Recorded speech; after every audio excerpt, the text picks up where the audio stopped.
everybody. Welcome back to another episode of So Recently. I'm Matt, and I'm here with Miranda. Hello. And we actually have a special guest on this episode, which is a first for us, right? Yeah, I'm pretty excited about this guest, too. Yeah, it should be interesting. So typically, as you all know, listeners, we cover a topic. And this week, we wanted to cover a topic that, quite honestly, we don't have a ton of experience with, personally. But we know people who do. So we have brought on James. My boyfriend. Yes, Miranda's boyfriend. James, say hey.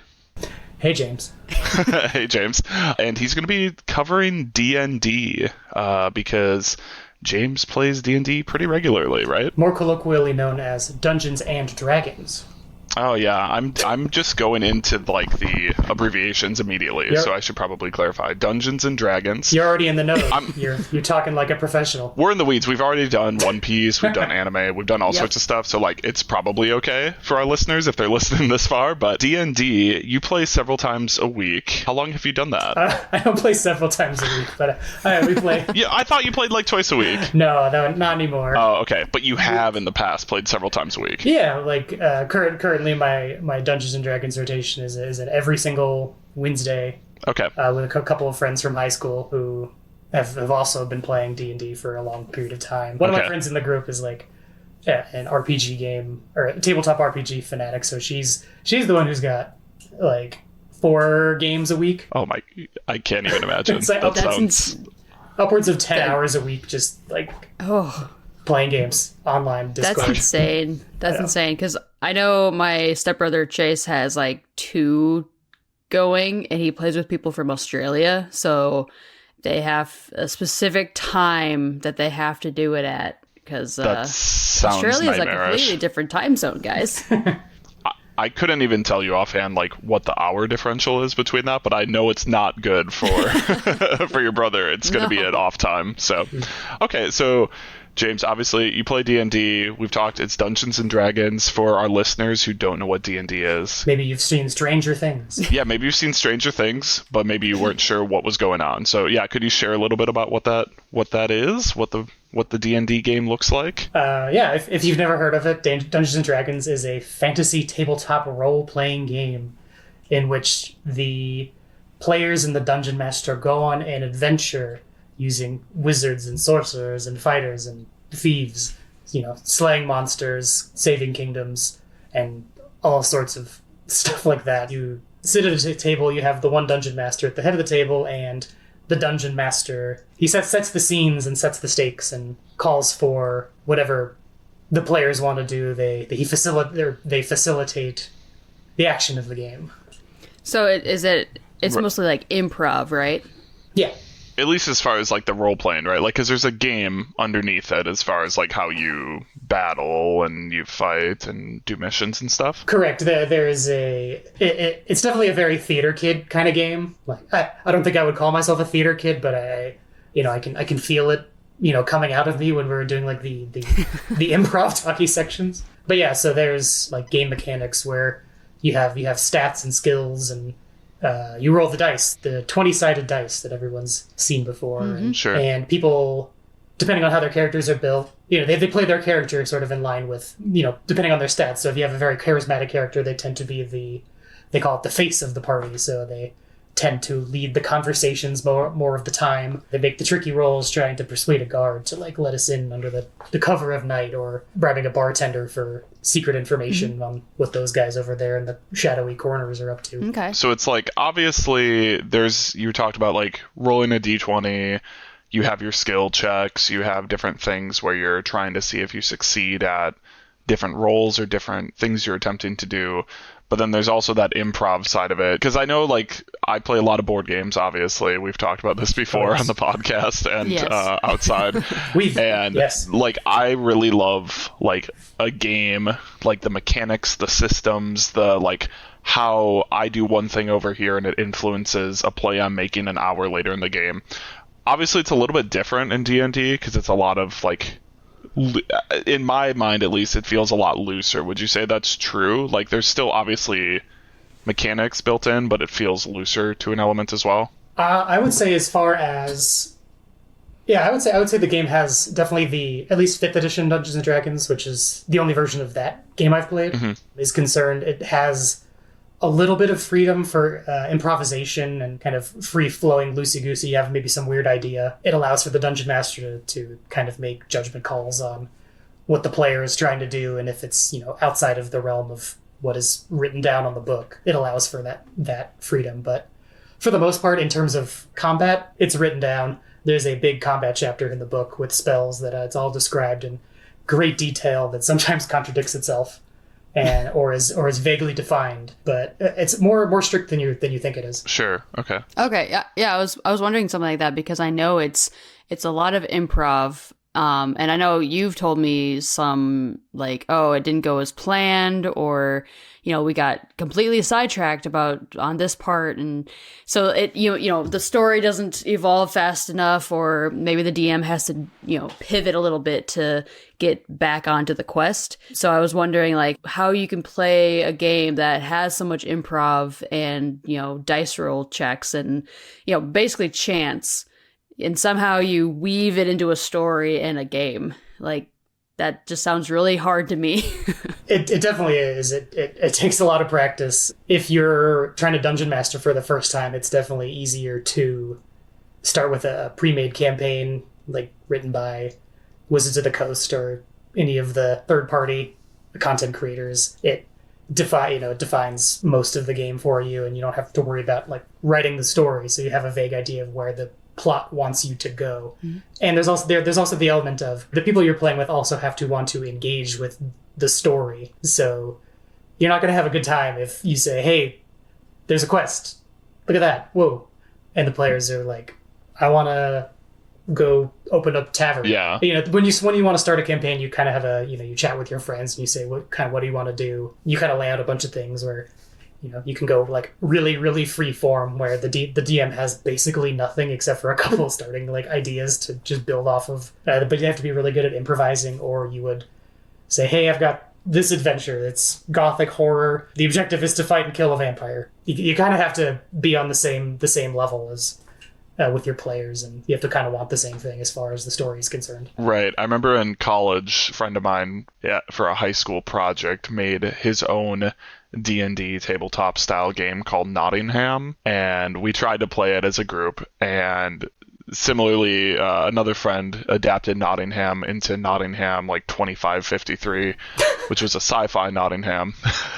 Either way, fairly loose, didn't really have a ton of guidelines, and obviously these were just first attempts by people who don't do this regularly. Mm-hmm. And I think like the whole group didn't really know what was going on either, so like we would try to like go off script and try and go do our own thing. And I imagine you kind of have to have buy-in from the whole group of, okay, we're doing this mission, you have to be interested at least enough, and like try and keep to like what would happen if we're doing this mission as a group of characters. Like, you can't just leave. You can't just like wander off. Like, you have to be doing the mission, right? Exactly. The buy-in is probably the most important part when you're playing a campaign. Mm-hmm. It can always be really frustrating for people who are at the table trying to, engage with the campaign, and you have maybe this one free-spirited player who wants to go on a long shopping adventure or sneak out in the middle of the night and do their own weird thing, causing everyone else to sit around for like a half an hour. Do you feel like that's like for people who play those games a lot? Like, because I've never really had any experience with it, but I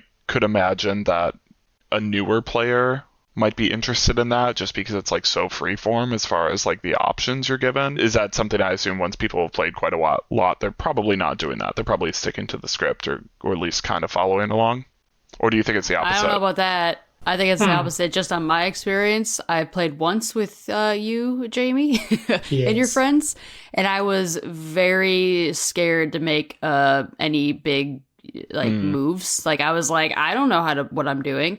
I think personally, if I played more, I would probably be like, you know what? I'm just gonna do something crazy. Maybe if I'm bored. Sure. But like as a new player, I was like, what do I do? Do I do that? Is that okay? I don't know. Because there isn't really rules to the like game. I could basically say, hey, this is what I want to do, and then I can check with the dungeon master, I guess. And if they just look at me and go, roll a dice, I go, okay. Right. That's just my experience. You can certainly attempt anything you want. Right. Yeah. Whether or not you succeed or fail or get killed for it or thrown in jail. Yeah. The world will have to react to whatever you do, so everything has consequences. That's terrifying as like a new player who doesn't really understand, or I mean, I've never had done it before, so I'm like, oh man, this is my first foray into some, version of improv, essentially. And I was like, and it didn't help that all your friends have played it like for years, so they all kind of looked at me expectantly, and I'm like, I don't know what I'm doing. But I did my best.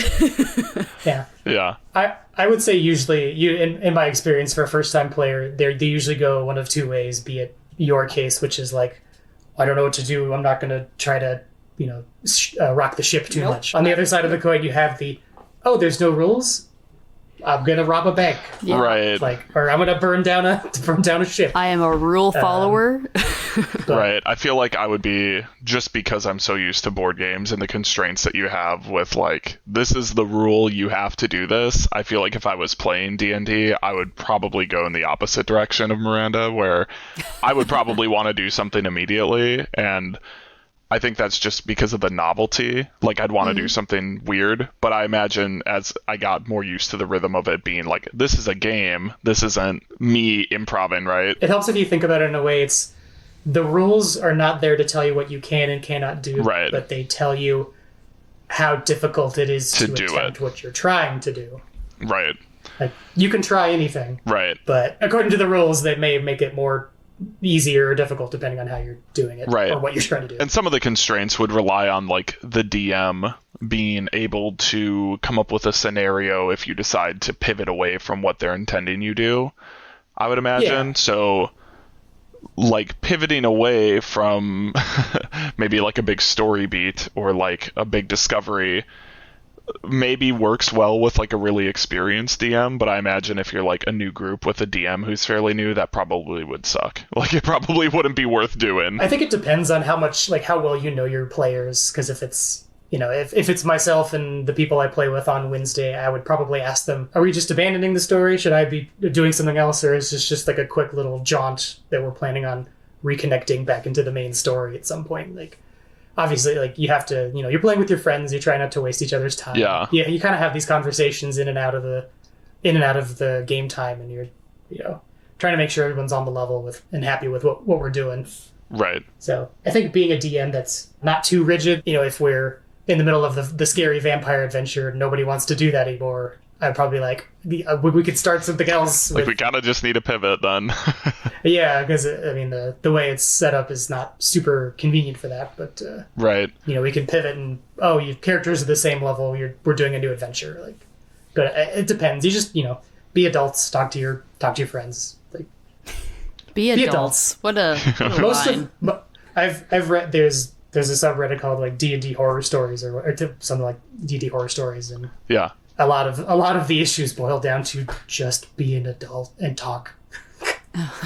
Oh, no. I was gonna say, for D&D, I know one of the things that you often like hear about is like scheduling issues. You have a very specific schedule that you play on. What do you is that like typically the most difficult thing of getting D&D started, or do you think it's other steps along the way? Yes, the greatest hurdle to playing a tabletop game is the scheduling, especially if you're working adults with, a spouse or a family or vacation plans or whatever. Getting that regular time every week can be darn near impossible.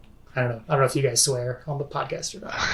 I think we do. I don't know. Now that you mentioned it. I actually don't know if we have. Weirdly, my Wednesday group has been the far and away the most reliable, consistent group I've ever played with. That's awesome. It's bizarre. Like, it's such a strange feeling still. Like, oh my god. Like, whoa. I get to play.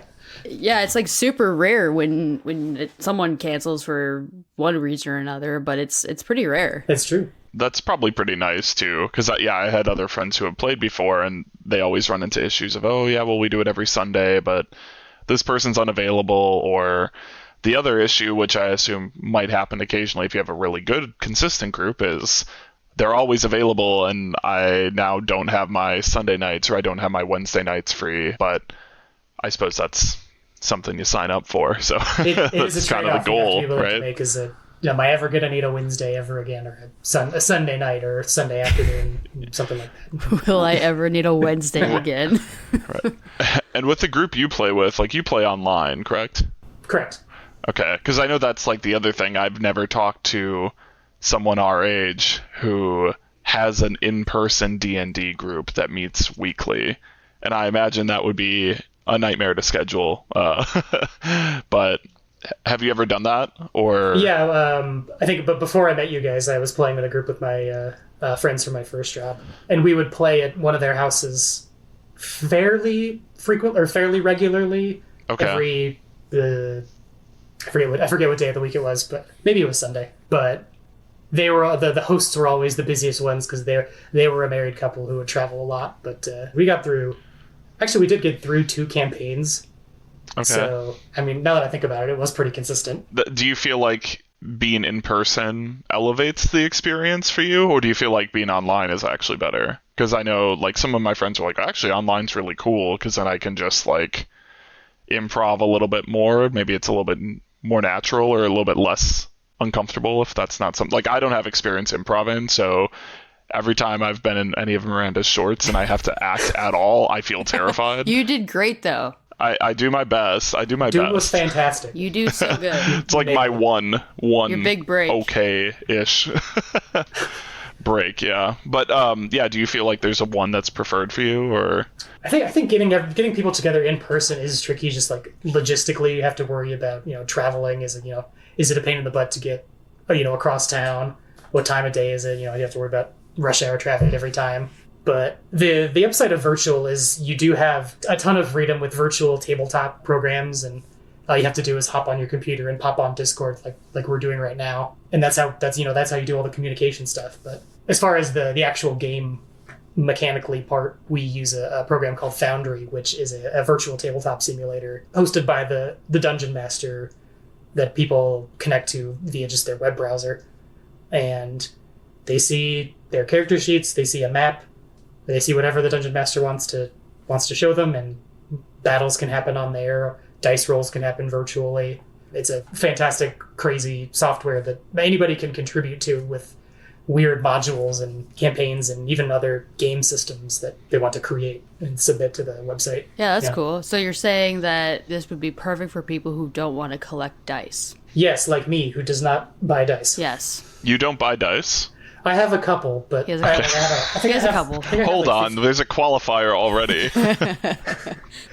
I have a box of like 15 dice, and I don't want any more. Mm-hmm. Okay. Although, well, you do want like at least one more set. There was a set that you were eyeing. You're right. You're gonna air that laundry on the podcast. I am. I'm gonna call you out and say you do in fact want one more dice set. Okay, you're right. There is one more dice that I want. Well, we've talked about collecting previously, and just one more. I mean, that's not that much, right? So just that's okay. One more. Well, it is, to be very, very fancy, custom-made dice set that has it's kind of this sickly green color with a weird resin tentacle in the middle of it. It's like Cthulhu. That's cool. In the middle of each dice, cool. I assume those are fairly affordable, like $10 for the whole set, right? Absolutely. No, I think they were like $200. Yeah, they were really expensive. I was gonna guess like 150, so I feel like that's ballpark-ish. Yeah, the website's I forget the name of the website, but it was like a crazy homemade, custom, fancy, designer dice. Yeah, they look really cool, but yeah, maybe I don't know. Maybe if your friends want to do in person again, maybe then you can show up with those dice and just be like, "Hey, I got them." I would certainly force you Miranda, how to learn to do resin making. Okay. Have you make me make the dice, or make you make the dice. That'll be my next hobby. But actually pick them up. I'm gonna actually spend $200 on them. Next hobby. Yeah. All right, you got it. Yeah, that'll be a podcast in like 10 episodes when you've learned all you need to know to make dice. Yep. Yeah. So recently, I got my fingers stuck together with resin. Exactly. Exactly. So, James, with your current campaign, how many nights have you guys played it?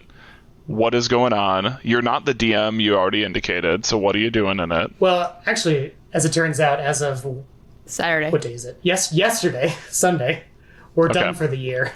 Okay, so is that the whole campaign is over, or you're taking a pause? So the way my group of friends had it scheduled was we had every Wednesday it would alternate between my campaign and another friend's campaign. Okay. So every other week it would be mine. Oh, okay. Mine wrapped up right before Thanksgiving, and my friends wrapped up yesterday. So we are officially done for the rest of 2024, which is, 3 more weeks? Okay. Yeah, both then. So you do the DM and you play in one of the campaigns. Correct. Same group of people, minus one person for mine, because we started before we knew he was interested. Oh, okay, sure. But yeah, I think we played, God, how long did we play each of them for? Maybe a year and a half. So they're reasonably quick for considering we would play, 20 Okay. times a year. Okay, sorry, Matt's face. Okay, You're sorry, like, that did sound crazy. You're it right. was a year and a half. It's reasonably quick. Matt's face just went, huh? No, you're right. That does sound insane. That sounds hefty. So yeah, do tell. Like, what does a normal campaign typically look like then? Oh, So man. we were Because that would both- imply like 30 sessions per campaign. Yeah, I guess I don't know the actual math because our campaigns or our sessions individually would be relatively short. Like we would play 2.5 to 3 hours Okay. every Wednesday. Making progress for each campaign. Every other week. So I think in the grand scheme of how long a D&D session is, it's pretty short. So if you're doing 4-hour sessions, you maybe get this content done maybe a little quicker. Maybe like just a sub like 1 calendar year. Or like 20, I don't know, So- 20 to 30 sessions. So we're thinking upwards of 100 hours per campaign. Correct, but to be clear, this is we started intending to do a full length campaign from level 1 to level 12. So it wasn't like it was intended to be a longer. And you can choose, I know, with campaigns and D&D, like how long you're going. You can pick a campaign that's a little bit longer. You can do like a really quick like one shot, I know they're called, where it's just like you play one night. Correct. That's what I do. Yeah, you can go for anything between one shot, which is intended, like you said, to be one and done. You're done. You get out. Like maybe you continue with the characters another time, but there's a beginning, and middle, and the end, like in one sitting. Okay. But then then you can keep playing a campaign from level 1 to just whenever you feel like being done. Like one of our friends in my group has been playing a D&D 4th edition campaign for 6 years, something like that. Something insane. Oh. The same character and the same group, same character. Just the continuing adventures of our fantasy D&D group since college, I think she said. That's pretty cool. That's wild. That's really cool though, because there's like that continuation and the storytelling and history Sure. added in. Yeah. You have the weight of lots and lots of decisions in history. Yeah, like you said, history. It sounds crazy. That sounds insane. I can't imagine like doing that for that long. Like I feel like I would want to move on to something else, but I guess if the story just keeps evolving and more adventures keep coming, I guess it's might as well keep the same kind of character and your same levels that you've got. I guess that makes sense. Yeah. So for what the 2 campaigns we were alternating on for the past year and a half. Yeah. We were both running a third-party published adventure from this company called Ghostfire Games that Wizard of the Coast lets creators put out under this open source free license using just kind of the basic bare bones D&D system, and you can sell it under it's 5th edition, quote unquote, compatible. So we were using that, and I'm pulling open one of the notes just one of the files really quick, just so I can see how long the adventure is.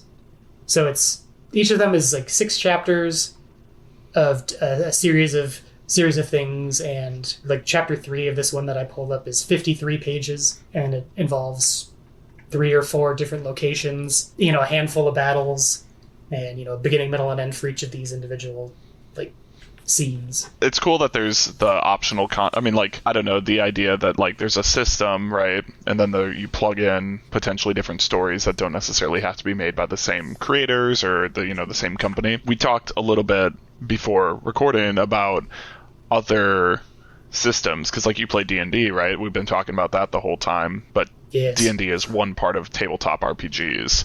have you thought of? I mean, it's like 90%. I would imagine, at least as far as like the mind share it has. But I know there's so many different ones.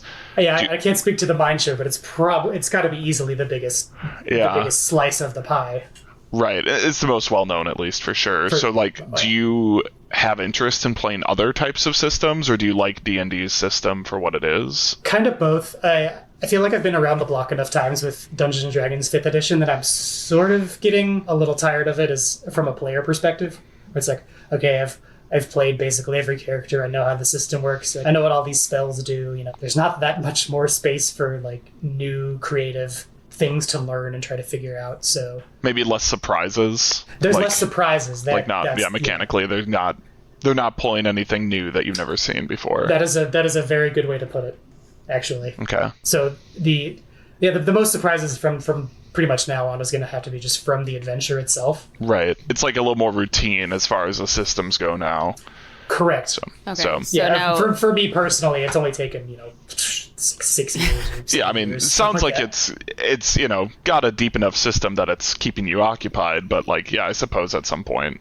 Yeah. Sorry, Miranda, I cut you off. It took a long time to get there, but yeah. At some point, it's now all story. Like, that's what keeps you going instead of like the actual gameplay. It's like, okay, let's see where this story is going. So it's more story time than game time right now. Yeah. Exactly. Would you say you play the game more for the story anyway, or do you think you've been drawn to the mechanics previously and now it's like, well, I'm kind of bored of the mechanics? That is a very interesting question. I have to think about that.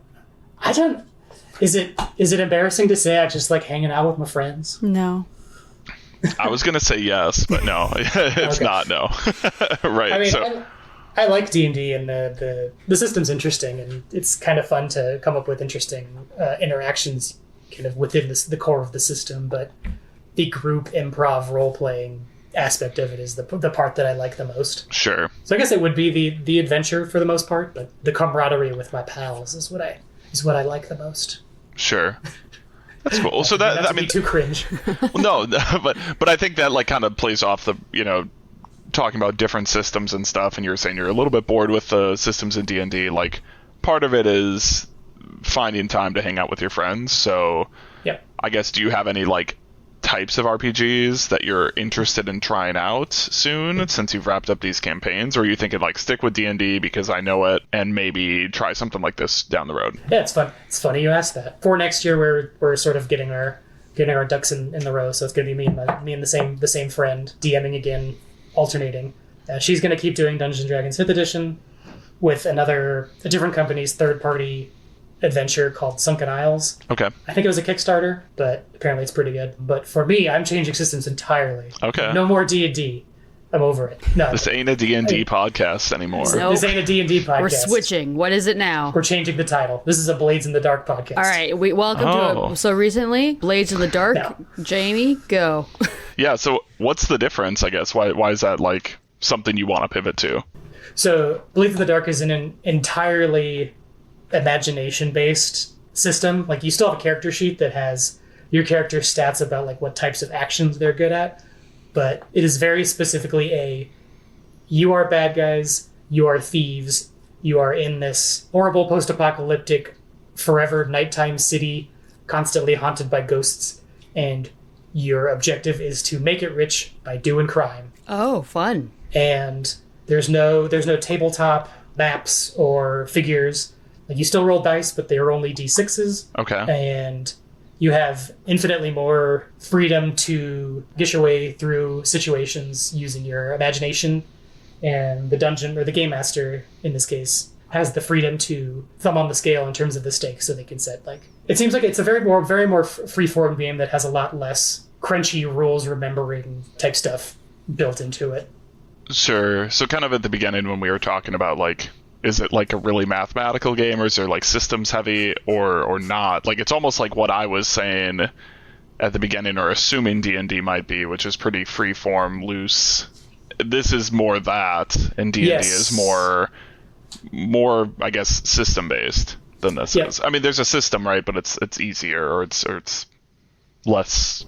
Yeah, crunchy. it's definitely less crunchy. They say there's a system out there for everybody. I think if you're looking for more, I don't know very well, but I like something more technical, like really heavy with the numbers and stuff. You would probably play an older version of Dungeons and Dragons, like 3.5 or 4, or Okay. I would assume Warhammer, but I've never played that, or like Robotech. But if you want something free form, or like a little more free form or improv heavy, like maybe you're really a theater kid and you have trouble maybe adding in single digits together. Take that, theater kids. You'd probably say play something like Blades in the Dark or anything with I think it's the Powered by the Apocalypse system, which is a similar thing, which is just roll a bunch of d6s, and if you get a 6, you did good. If you did a 1, you did Nice. bad. Okay. Yeah, I've heard of some of these systems before. I think just as someone who plays a ton of board games, like this is naturally very interesting to me. Mm-hmm. But yeah, I don't have a theater background, so I think like something like Blades in the Dark, where it is so freeform, almost seems more stressful, even though that is more what I imagine would be interesting to me about D&D, because I like systems, and so I think like, tabletop being so imagination based is like really exciting. It's something that like board games don't really offer. Yeah, and I don't have a theater background, and I can't add numbers, so I probably can't play this. No, you would figure it out. Yeah, and I have heard of other systems that are even like not combat based really at all, or like there's other games that aren't necessarily focusing on that. I don't know. You probably don't have a ton of experience with that because it sounds like you're like traditionally D&D focused, but not number based. like I know I've heard of games, I guess I don't know any offhand, but that don't even have like battling. Like you're doing a tabletop RPG, but it's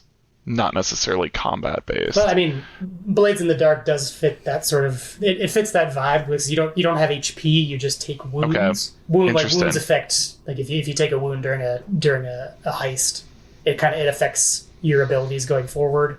And if you take too many wounds, you get a flaw or something. Okay. And then if you have too many flaws, then you have to retire or get arrested or just outright die. That's probably what you're thinking of, but I don't. Yeah. Yeah, maybe. I guess I don't know. I'm not the expert here. I guess so. Yeah, I'll be honest and say that I only knew about the blades thingy, whatever. What is it called, James? Blades in the Dark. Blades of the Dark. I only knew of that because you had mentioned it. Otherwise, I legit was one of those people that just thought D&D was it. Like that was the like tabletop RPG thing. I didn't know there was other versions. There's tons of stuff out there. Like there's what is it? Cats of Cthulhu or something. There's a system for whatever. Which is very, very cool. Yeah, for sure. If you have a weird idea for I don't know, I want to make a game system where you're submariners and you're going to explore the bottom of the ocean. You can grab that base Powered by the Apocalypse system and like write your game system around it. So if you ever go to your local game store, just take a look at your weird self-published stuff for the third-party D&D resources and things like Blades in the Dark and others. I'm blanking. Okay, next time we go to the store, I'll have to like take a look at it because I'm just like I thought it was all like Dungeons and Dragons was like the umbrella term that everything was like underneath it. Right. It's something else I just thought of, but isn't Cyberpunk, like the video game Cyberpunk, is an RPG, and Vampire the Masquerade, I think, as well. So like there's a few other ones that are not exclusively tabletop RPGs anymore. But it's sometimes forget because the video games take up more place in my brain. But, right, and like probably are more well known culturally at this point now as a video game than as I don't know. Maybe I'm not talking to the right people, I guess. But yeah, so I guess James, for like people who are listening to this and like, yeah, that sounds super cool. Like, who do you think like would love D&D? Who do you think would hate D&D? Any recommendations for people if they're thinking about exploring it? I think if you have a good imagination, I think if you like sort of the idea of group fantasy improvisation like sessions in sort of a vague way, because that sounds kind of lame. But, if you like the idea of shooting fireballs and monsters and the idea of having your cool miniature versus the slightly bigger miniature of a dragon and you're fighting them, with your dice rolls. If you've ever listened to any of the D&D podcasts, like Critical Role or the Adventure Zone or what is it, Dimension 20. If you've ever listened to a podcast, I don't know what you're listening to this podcast for more D&D advice, but sorry. Sorry, Miranda. Well, you're the D&D expert. We don't have Matt Mercer's phone number, so that's so you're for now you're our expert, James. That's a good point. But yeah, if you like those sorts of podcasts and that sounds fun to you, and you don't desperately want to be the center of attention, I think D&D or any sort of tabletop game might be for you. Okay, so to summarize, good imagination, interest in improv with a group, and does not want to be in the spotlight. No, that does not want to be the center of attention at all times. Oh, okay. But only some of the times. But you have to be at least a little bit. Correct. So there's a sort of a thing about playing with groups where someone's like, there's a problem player that always wants to be the main character, and in D&D there is no main character. Right. You have your character moments, but no one is like the main character. The story isn't revolving around just you. Correct. You have your character and you have a character backstory, which may, if the DM is doing a good job, that may weave in to give you a moment, an important story moment here and there related to your backstory. But if you constantly want to be in the spotlight, and you desperately want to be in the spotlight, not everybody you're playing with might like that, and they might want to, have a turn as well, and maybe have the chance to steer the ship. So you almost have to be like a little bit generous with the amount of give and take you use with the improv. Like you can't be the only person talking, but you also can't not talk because then you're not, and you can't not perform because then you're not really participating either. Exactly, and if the DM is paying attention to the room, they will hopefully they would notice someone's been quiet for a while, and they'll like call on them and they'll say, "Hey, what's your character up to in this moment?" To try to pull everybody into the improv. Do you recommend? So, like, say you have a new group, you heard this podcast, you're like, "Wow, this is awesome! I wish I knew where to start with this." Would you recommend like, okay, form your own group, become your own DM, or do you think like, hey, you should actually maybe find a group and try it out first? I don't know what would be the best option to do that nowadays, but if you regularly talk to your group of friends and it's come up a couple times, I guess if no one has any D&D experience, then I would recommend someone to bite the bullet and attempt to be the DM for maybe a one shot. Okay. Start with something small and pre-written, so you don't have to worry about creating an adventure as well, because that's also like a trap people can fall into, where they'll try to write something and get really complicated and into it. Dial it back. This is meant to be like 3 hours. Wizards of the Coast has released like 4 or 5 compilation books of like really short adventures that somebody can pick up from level 1, level 1, level 3, level 5. That's meant to be a one shot, like that you can play or play them continuously. So that would be a good place if you have nobody. The very specific situation where no one's played D&D and no one knows how to play D&D. I would say in the instance, if you don't know anybody who wants to play D&D, you could always attempt to join an online group. Yeah. I don't know where you would do it, but like websites like Roll. My brother, who plays with people in Australia, I don't know where he met them. It's not like we know people from Australia. He met them somehow online, and now they've been playing. So I'm not sure. I'm sure there's forums, and I'm sure there's Discord and something where you could go and just be like, hey, I want to play D&D. I guarantee there's something out there that you can join, and you'll just have to figure out a time to do so. Yeah, I know there's like looking for group websites. I think Reddit has one. Roll20, which is another online tabletop software, has boards as well where you can find groups. I don't know if it's because of the circles we're in and like the nerdy culture we're a part of, but I do feel like Dungeons and Dragons is super popular. So I feel like that's fair to say. So I feel like, if you were to just Google online D&D sessions or something like that, I feel like that's probably, you'll get something if you have nobody in your life that wants to play D&D. I think one of my friends has found like local in-person groups via Facebook. Oh yeah. Which seems bizarre and unfortunately did not lead to her finding any good groups. Yeah. You're sort of at risk. Yeah, you're at the mercy of any weirdo out there who wants to play D&D and maybe, is maybe a little quirky here and there. And sure. I don't know. I've heard some horror stories. So explore. Probably best to do it with friends, at least from the sound of it. So if you can, but if you can't, like, you can find people too. It is definitely easier to play with people you have a rapport with. Sure. Yeah, probably more comfortable too. Oh, for sure. Yeah. Well, cool. Yeah. Well, thank you for sharing. I feel like this is probably our longest podcast, Miranda. So far. Yeah. And we got lots of info. James. Hopefully it was useful. Oh, yeah, I think it was useful. I don't know. I mean, hopefully so. But I think, we'll definitely have you back for other topics, I'm sure. We'll have to do a follow-up, like, in a year or something about Blades in the Dark and see what you think about the system, if you like it or not. But I think we can wrap up for now, right? So any final thoughts on D&D? If you like fantasy and you're a theater kid maybe at heart, give it a try. Give it a try. Okay. Give it a try. What's the worst that could happen? You can't lose a limb in your imagination.